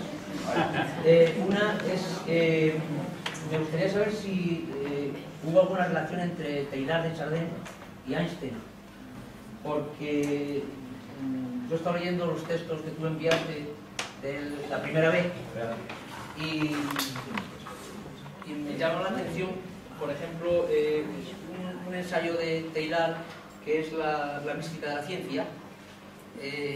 Hay montones de cosas en común, ¿no? Entonces da la impresión como que hubiera habido alguna relación entre ellos, o que por alguna razón X de vez en cuando surgen mentes en el planeta que tienen muchos puntos en común, y además curiosamente murieron en el mismo año con 8 días de diferencia. Esa sería la primera cuestión, si hay alguna relación entre ellos o se influyeron de alguna manera. Y la segunda es, bueno, de alguna manera hay una corriente fuerte, parece ser, entre muchos científicos de buscar una explicación más global, más holística, de que las explicaciones no acaban en lo puramente científico, etcétera, etcétera. Pero por otro lado, yo también veo, sobre todo en científicos que estudian el cerebro, que hoy se trata mucho de explicar por qué funciona el cerebro como funciona, y buscar ahí la razón de las cosas, llámese espiritualidad o religiosidad o lo que sea, o X. Eso era todo. Bueno. Vamos, Rodríguez. Bien, yo voy a intentar aterrizar un poquito y demás. Parece ser que Karl Rahner, ¿no?, en sus últimas publicaciones antes de morir, decía que el cristianismo no tenía ya futuro, a no ser que el cristiano tuviera una experiencia mística. Bien, la palabra mística aparece mucho en la diapositiva por PowerPoint ya puesto. Podría decir, Leandro, por ejemplo, si esa aproximación a la experiencia mística que defiende Karl Rahner en su teología está más cerca de esa mística de San Juan de la Cruz, o estaría también más cerca del sistema filosófico de Spinoza. Y una segunda parte, si pudiera ser un pequeño matiz. Hoy día hay como una huida a las experiencias orientales, pienso yo que nos han enseñado bastante mal la mística cristiana, desgraciadamente. Pero, por ejemplo, Einstein podía estar más cerca su mística de la experiencia luminosa, por ejemplo, de la iluminación que puede defender el budismo, o de la experiencia religiosa que puede defender Galván. Muy bien, Manuel. Antonio Martínez. Bueno, yo lo primero estoy acojonado. Menos mal, que ha introducido un elemento de No. Humorístico. No, humorístico no. Realmente me parece de una profundidad y yo aprendo y por eso vengo, ¿no? Maravilla, ¿no? Pero, claro, yo pienso, ciencia y espiritualidad. Parece que hacemos ahí como si fueran dos cosas distintas. Y claro, todo el tiempo que hemos estado hablando y de todo lo que hemos estado hablando tiene una connotación muy especial. Aquí desde la física newtoniana, en que ya se separaron la ciencia y la religión, los monasterios se fueron al otro lado, parece que se cogió una deriva en que los científicos todos somos ólogos, especialistas, eutas, todo con mucho rimbombo, y parece que eso está peleado y enfrente de la espiritualidad. Claro, esta visión es absolutamente occidental. Rafa ha hecho un apunte. Un oriental esto ni se lo ha planteado, porque el oriental ya tiene una visión y una manera de entender la vida en la que esto va junto. Realmente la persona humana tiene una serie de dimensiones y una, pues, este envase en el que estamos, que es agua, hidrógeno y los mismos elementos, que todo lo que conforma esa visión holística de lo que puede ser el universo. Y hay otra dimensión que es, no porque sea intangible no sea real, que es esa dimensión espiritual en la que luego puede entrar lo religioso, en fin, y en ese sentido, pues claro, yo todo esto, que lo veo muy bien, pienso, ¿qué pensaría un oriental de todo esto? ¿Qué imagen tendría? Y yo también voy a decir una frase de Almanaque para terminar. Claro, porque yo cada vez estoy hecho un lío más grande, y creo que era Bertolt Brecht el que decía que uno de los problemas de este mundo es que los ignorantes creen saberlo todo y los sabios cada vez tienen más dudas. Yo debo estar volviéndome una harta sabia.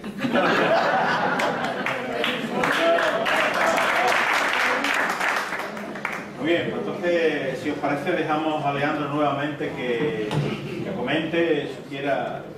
No, estoy impactado por tantas reflexiones tan interesantes. Por lo que yo hago de todo esto, fijaros que los que estamos aquí somos hijos de la Ilustración. Hemos nacido en Europa y Europa pasó por la época de la Ilustración. Entonces, aunque mucha gente no lo sepa, el famoso Audi sapere de Kant era atrévete a usar tu inteligencia, eso lo tenemos muy metido.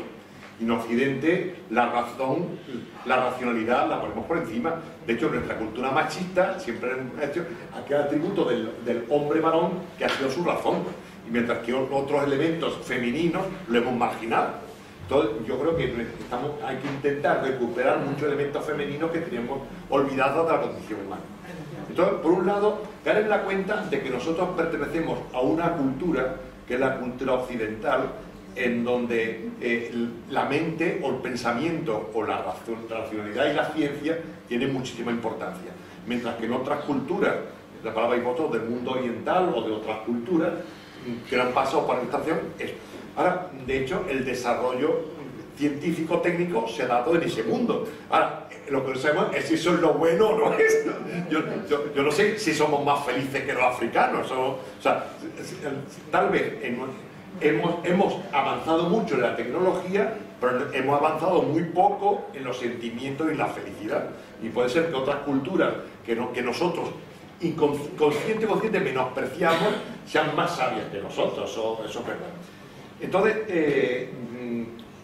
eso por otra parte, yo creo que lo que decías de la relación entre Teilhard y Einstein, yo he leído bastante a Teilhard y yo nunca he encontrado ninguna alusión a Albert Einstein.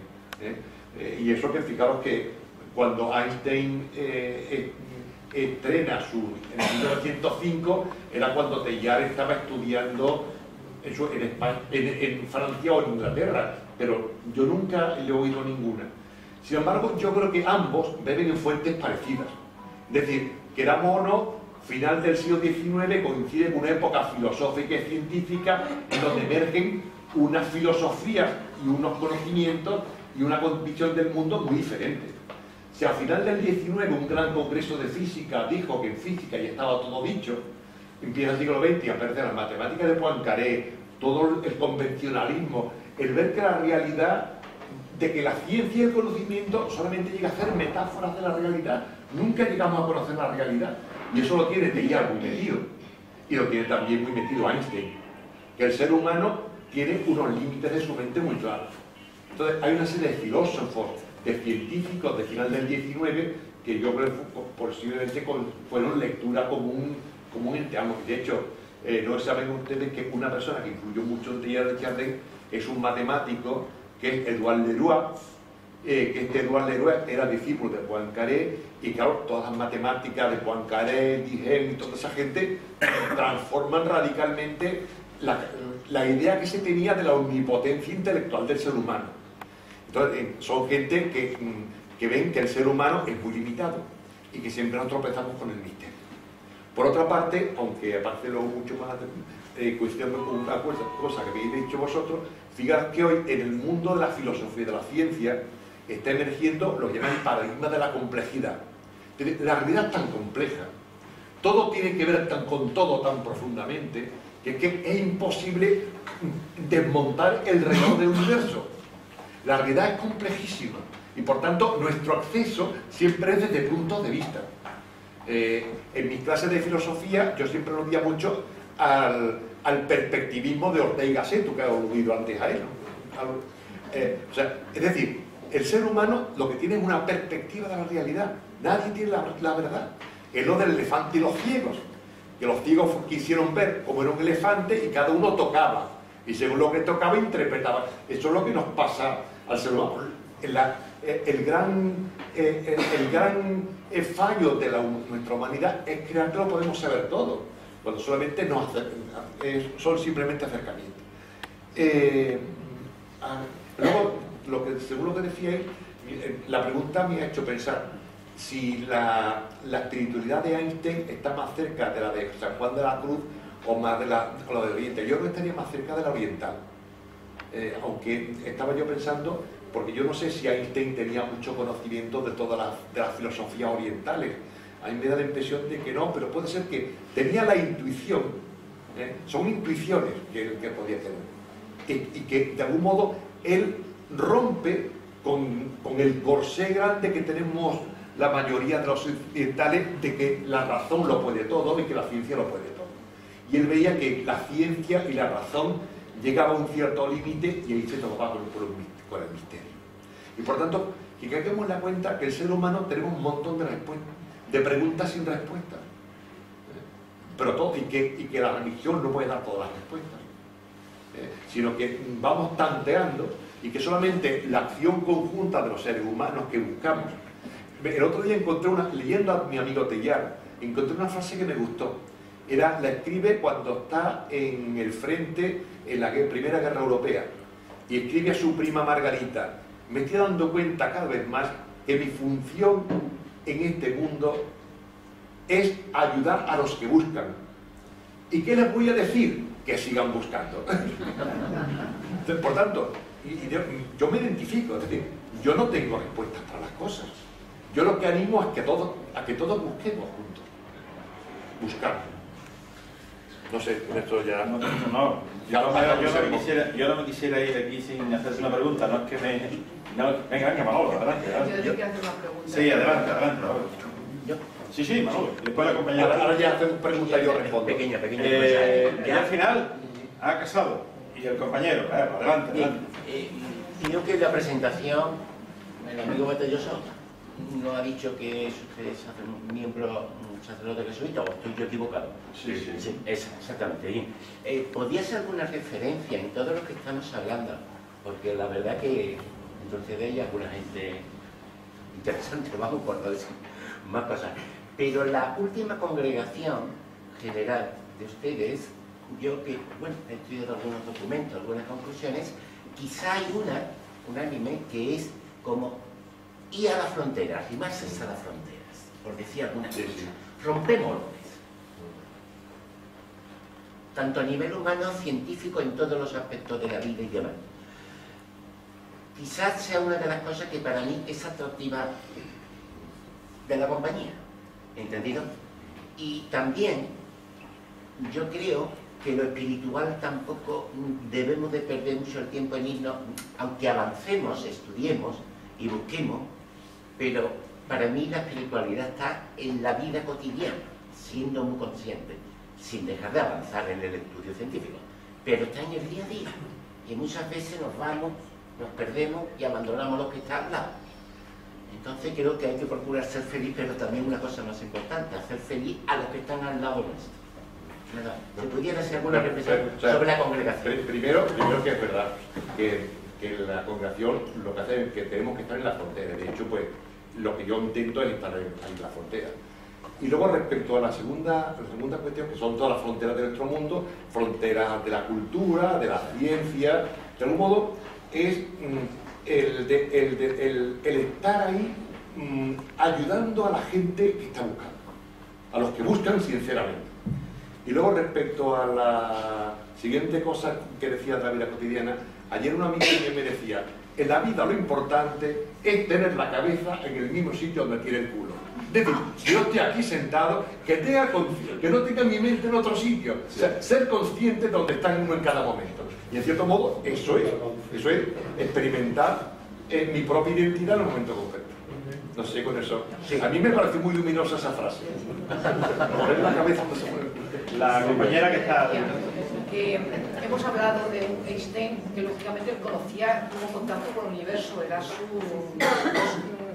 objetivo de toda la vida. Sí, pero fíjate que su contacto, él no usó ningún aparato nunca. Él usaba papel, lápiz y su cerebro. Ya, pero al hablar del contacto no hablo de un contacto material, sino de un contacto de otro tipo. Entonces, yo me doy cuenta de una cosa en esto, en que lógicamente pudo ver esa fuerza superior en ese universo al que estudiaba constantemente.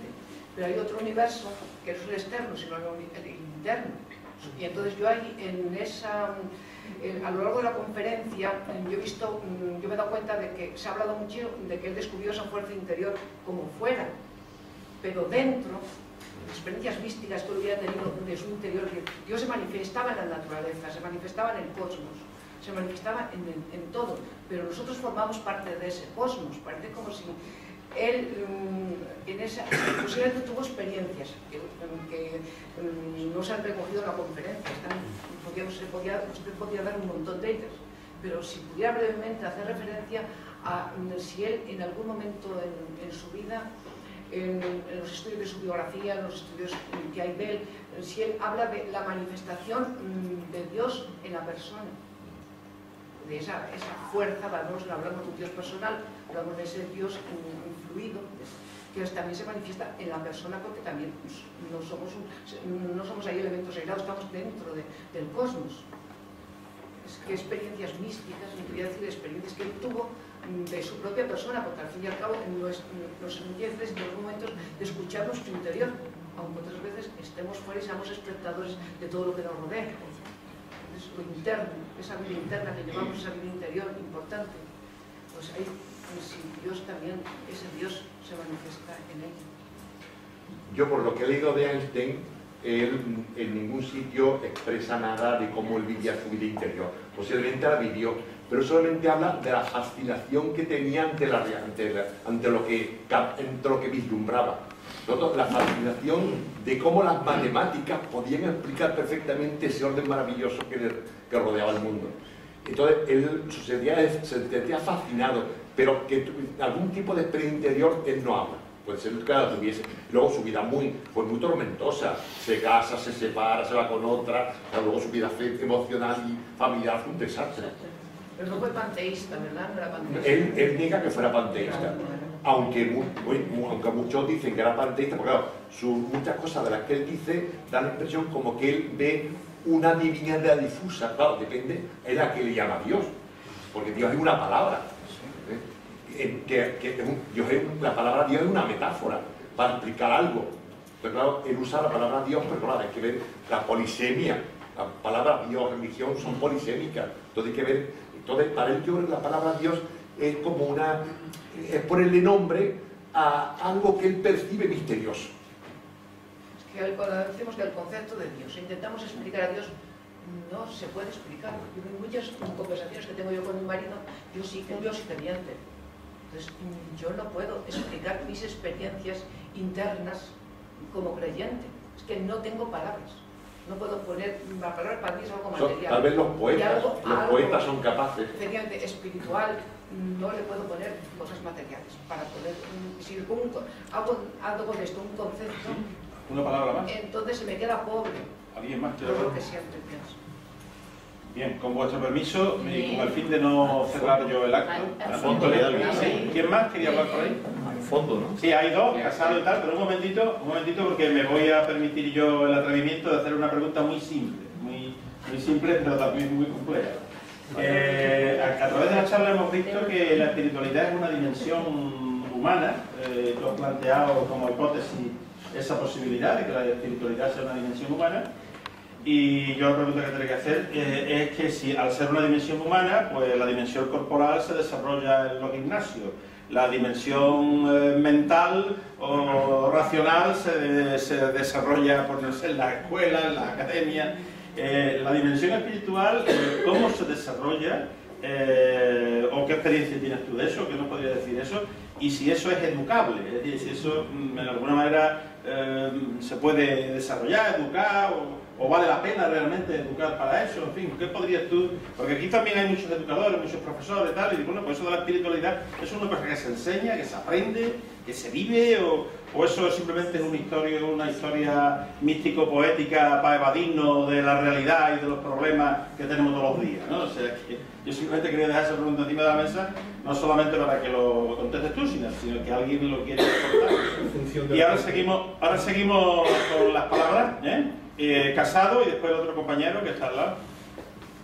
Bueno, yo me sentía muy apabullado por el nivelazo de esta sala y estaba dudando entre mantenerme callado y escuchar, aprendiendo o comentar algo.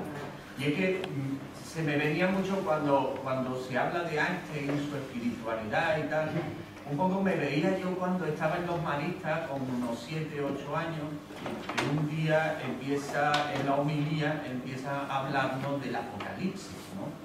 Y yo decía, pero vaya joder, tío, pero si Dios ha hecho esto tan bonito, tan de puta madre, ¿por qué ahora Dios coge y lo rompe?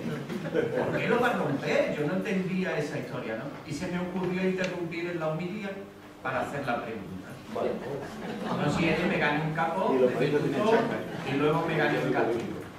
Al cabo de los muchos años, cuando yo ya creía que tenía las cosas muy claras, que mi espiritualidad funcionaba muy bien, además era muy coherente, mi creencia en Dios funcionaba, a mí en el PC me decía, tío, ¿tú que eres marxista, leninista, trotskista, maoísta? Y yo decía, no, católico, apostólico, romano.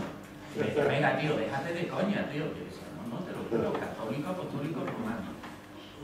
Llega un momento en que vuelvo a entrar otra vez en duda, empieza a tambalearse todo cuando empiezo a meterme un poco en el mundo del conocimiento, el mundo de la reflexión, que era lo que los hermanos maristas intentaban inculcarnos, ¿no? Mi tutor me decía, mira, Casado, tú lo que tienes que hacer siempre es preguntarte el porqué de las cosas, porque todo tiene una razón, que la entendamos, que la sepamos explicar o no es otra cuestión, pero todo tiene una razón. Y cuando descubrí, a mis 14, 15 años, descubrí el tema de la astrofísica, de la física y tal, me apasionó. Bueno, yo no soy un especialista, además mi iglesia me limitó mucho mi capacidad de adquirir conocimientos y tal. Bueno, pues la cuestión es que al cabo de los muchos años, ya hablo, tendría yo unos 45, 46 años, o sea, no hace mucho, escucho hablar otra vez de ese apocalipsis, ¿no? De ese gran apocalipsis. Cuando me hablan de que existe el Big Bang y existe el Big Bang Ring, y digo, ya estamos otra vez con la corriente, ¿no? Al final nos lo cargamos todos. Siempre en esa pasión por intentar justificar todas aquellas creencias de mi niñez o todo aquello que me inculcaron desde niño, intentar mantenerlo con una coherencia, ¿no? Pero al final, ¿a dónde vamos? Tengo la desgracia de tener dos niñas que son absolutamente ateas. Y yo les digo a ellas que ateo no se puede ser, que se tiene que creer en algo. Y siempre, sobre todo, se tiene que creer en la búsqueda de la verdad, que es lo importante para nosotros. Pues me debato siempre con ellas en la eterna lucha entre qué es la espiritualidad y que la espiritualidad no tiene absolutamente nada que ver con la doctrina que uno siga, con la creencia en Dios, con la creencia en cosas, con la creencia en personas, sino que la espiritualidad es mucho más allá, es las vibraciones, las sensaciones que uno siente pues con todo lo que le rodea, con todo lo que sensaciones buenas y sensaciones malas, o sea, sensaciones que te hacen sufrir y sensaciones que te hacen disfrutar, ¿no? Y bueno, y era un poco comentar esto, ¿no? El que sigo buscando algo que no encontraré y eso lo tengo claro. Muy bien. Adelante, el siguiente compañero. Yo, don Leandro, quería centrarme un poco en el Einstein científico y desde mi punto de vista cómo esta espiritualidad frenó un poco su evolución intelectual. Usted bien dice que tuvo conflictos con los físicos cuánticos que se estaban desarrollando en esa época, Pauli, Bohr, Schrödinger. Toda esta gente eran ateos. Y entonces la mecánica cuántica evolucionó, mientras que Einstein se quedó ahí un poco en su mundo y él se quedó un poco estancado científicamente, es decir, no evolucionó físicamente. Porque esa frase de que Dios no juega con los dados, ese indeterminismo de los físicos cuánticos no le entraba a la cabeza a Einstein. Ese principio de incertidumbre o ese gato de Schrödinger, ese si está vivo o muerto, él no le cuadraba. Y entonces yo creo que eso viene un poco como consecuencia de esa espiritualidad, de esa visión diferente, mientras que todos los físicos cuánticos fueron evolucionando y además desde un ateísmo militante. Tal vez hay un poco ese conflicto que él tenía con la mecánica cuántica y con la física cuántica. Es un poco lo que quería decir. Bien, ¿alguno más quería intervenir antes de darle la palabra a Leandro para que cierre el acto? Sí, adelante. Una cosa muy Sí, breve. claro. Pues yo creo que la espiritualidad es sobre todo una experiencia. Es eso, otra dimensión que tenemos los seres humanos y que sobre todo al ser una experiencia no se puede razonar y con dificultad inexplicable. Entonces pienso que es en ese plano de experiencia en lo que nos podemos mover al tratar de eso. Por supuesto intentamos racionalizarlo, entenderlo y demás, pero sería siempre desde la experiencia, ¿no? O sea, sería una experiencia y no algo que domináramos de una manera intelectual. Una opinión. Muy bien, vamos muy bien de tiempo, como otras veces vamos con el tiempo previsto, con los horarios cumpliéndolo, así que Leandro, tú tienes la palabra y tú ya pues... Comento dos o tres cositas de las que tú ya cierras con... Un cierre que abre. Entiendo porque tú hablabas un poco del conflicto de Einstein con la física de su tiempo y es verdad. Hemos dicho en algún momento que Einstein era un pitagórico, el último pitagórico. Para Pitágoras, los números, las matemáticas, son los que dan el sentido del orden maravilloso. El universo, como diría Galileo, el libro de la naturaleza está escrito en el lenguaje de las matemáticas. Y por tanto, para Einstein, el mundo está determinísticamente hecho ya. Por tanto, hay unas leyes inexorables en el universo. La física cuántica rompe todo eso. Entonces por eso, posiblemente, Einstein nunca aceptó que hubiese una capacidad de indeterminación, que hubiese contingencia, ¿no? Entonces, eso le hizo que al final era un hombre conservador en su ciencia. Luego también, tú hablabas antes, evidentemente, la espiritualidad no es una cosa que se nace con ella. es algo que es necesario educarla. Así como nos tenemos que educar para oír música, nos tenemos que educar para gustar la literatura, hay que educarse interiormente. El famoso informe de la UNESCO hablaba que tenemos que aprender a ser, aprender a vivir, aprender a convivir, una serie de aprendizajes que muchas veces en la escuela convencional no se dan. Entonces, eso es el camino para ir aprendiendo determinadas competencias interiores que muchas veces no se le da importancia en la educación. Y eso sería un poco la función de los que os dedicáis más directamente, y sobre todo con los niños. No sé si conocía a José María Toro. Sí, pues José María va en esta línea, no desde un punto de vista, digamos, religioso, sino con un punto de vista humano, ayuda al crecimiento personal de los niños, que son los que luego serán adultos. Los que nacimos en una época muy cerrada, pues nos ha costado mucho más tiempo, más trabajo meternos en ese tranvía. Pero ojalá los niños tuviesen esa mayor sensibilidad que tenemos nosotros. Y yo aquí mismo no tengo ninguna cosa más que decir por el momento. Muy bien. Lo que habéis dicho, lo que tú decías, pues estoy muy conforme contigo. Claro, la visión del universo que tiene la física es mucho más compleja, porque la cuestión del Big Bang, pues con la teoría M, parece que el Big Bang ya casi ha quedado más olvidado. Y el Big Crunch, que era que después de la gran expansión viene el gran estrujón, pues también parece que por el único premio Nobel de física, el mundo los está expandiendo a gran velocidad, y que parece que es ilimitada la capacidad de expansión. O sea que la física nos da continuamente sorpresa, igual que nos da sorpresa la biología, cualquier tipo de conocimiento humano. Cuando decía el Big Bang y la contraposición que era el Big Bang Rip, que le decía el Requiem Paces, sí, es el Big Bang de la expansión absoluta, es decir, la desintegración por la expansión. Sí, sí. Que era lo que se está planteando ahora. Sí, claro, porque lo decían que es como si yo tengo una cosa para arriba, luego me viene otra vez a la mano. Pero el universo llegará a un momento en donde volverá hacia adentro otra vez, como esto sabe. Una cosa solamente, una pregunta con respecto a lo que decía la compañera antes. Ella hablaba de si no había tenido experiencias místicas interiores. Y a lo largo de sus escritos está claro que siempre tiene una conciencia bastante relacionada y bastante profunda con la mística.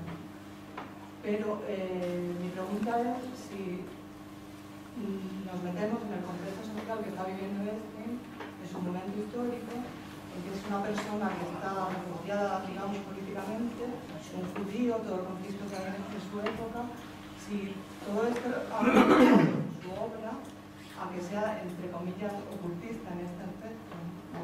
¿Qué me preguntas? Bueno, de hecho, por ejemplo, hoy toda la New Age, la corriente esta de religiosidad, pues Einstein la verdad no lo considera mucho. Así como a Teilhard de Chardin sí lo introducen, porque Teilhard tiene unos componentes un poco ocultistas y un poco esotéricos, Einstein nadie le podrá acusar de esoterismo.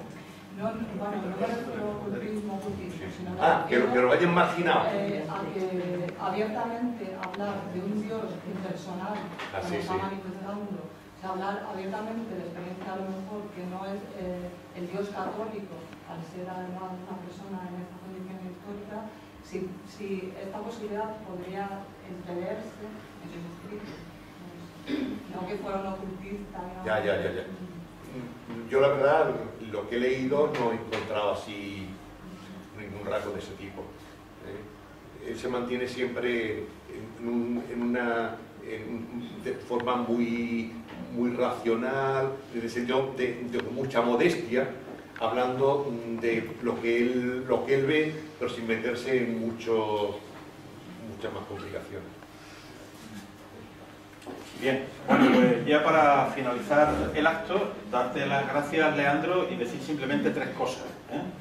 Tres cosas. La primera, estamos muy orgullosos de que estés aquí con nosotros y que nos hayas brindado estas profundas reflexiones y esta sesión de aprendizaje. La segunda es que posiblemente haya aquí personas que no reciban habitualmente por email los comunicados y las convocatorias del FOCODE. Yo les pediría, les rogaría que antes de marcharse, si tienen a bien dejar su dirección electrónica para poderles seguir comunicando las convocatorias del FOCODE, pues sería para nosotros una satisfacción, porque al fin y al cabo el FOCODE es una asociación sin ánimo de lucro en el que todo lo que hacemos lo hacemos simplemente por el amor al arte y a la cultura. Y la tercera cuestión importante es anunciar el próximo acto que vamos a tener el día 4 de mayo, el viernes, donde vamos a tratar un tema, diríamos, tangente o secante con este, que es el tema del laicismo en España. Vamos a tener también dos reputados y reconocidos ponentes. Uno es un miembro del Secretariado de las Comunidades Cristianas Populares, que es Antonio Moreno, y otro es Leopoldo Acal, que es el presidente de Europa Laica. Así que vamos a seguir un poco continuando este proceso de reflexión. El próximo 4 de mayo el tema es el laicismo en España. Y por último, rogarle a nuestro presidente y a nuestra vicepresidenta del FOCODE, don Antonio Durán y doña María Schub, a que le hagan entrega de un pequeño obsequio a nuestro amigo Leandro por haber tenido esta alegría, esta generosidad con nosotros. Así que por favor, pasad por aquí, saludáis al personal y agradeceros a todos vuestra asistencia, porque ver la biblioteca así de llena, la verdad, es una tremenda alegría que nos anima a seguir trabajando en esto del FOCODE. Así que muchas gracias.